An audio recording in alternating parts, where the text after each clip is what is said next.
हमें अच्छे संयोगों और धन संपत्ति की ओर देखकर कहते हैं कि यह सारा पुण्य का उदय है, परंतु देशना देने वाले, सच्चा उपदेश देने वाले ज्ञानी जीवों का समागम होना, सहवास प्राप्त होना और उनके द्वारा दिए गए उपदेश का श्रवण ग्रहण करने का सौभाग्य प्राप्त होना तो उच्च जाति के पुण्य का फल है।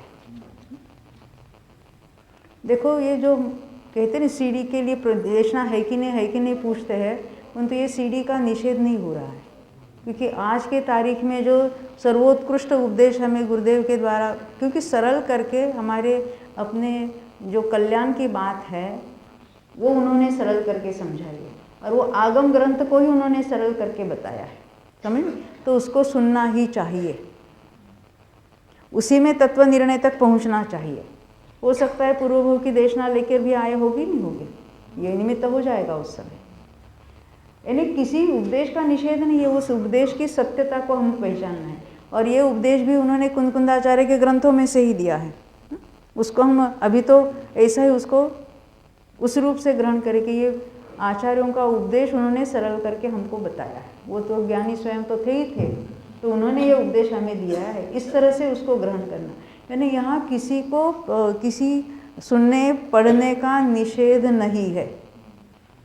देशना और देशना लब्धि किसे कहते हैं, उस प्रकरण में ये बात जहाँ आई है ग्रंथों में, उसके आधार से बताई।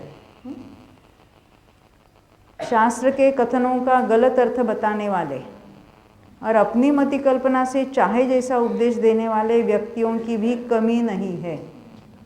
वे तो स्वयं को देशना देने वाले समझते हैं। ऐसे भी हमने सुने हैं, चलो यहाँ आओ, यहाँ देशना मिलेगी, ये समय दर्शन भी दिला देंगे, हाँ दे देते, हाँ चौथा गुणस्थान लेके जाओ, आपने ये इतना अटेंड किया तो आप समय ज्ञान लेके जाओ। ऐसा होता है? कोई किसी को देता है? दे ही नहीं सकता। पर क्या है, भोले जो कुछ मालूम नहीं ना तो चले जाते, ऐसे फंसते रहते हैं।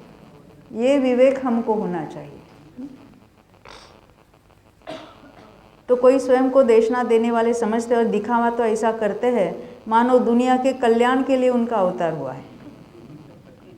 अचरज की बात तो यह है कि उन्हें भक्तों की कभी कमी महसूस नहीं होती, क्योंकि ऐसे भक्तों की भीड़ लगी रहती है, और भीड़ को देखकर ही वहाँ लोग दौड़ के चले जाते हैं। अरे इतनी भीड़ है, कुछ देखो तो सही, देखने को क्या जाता है, क्यों?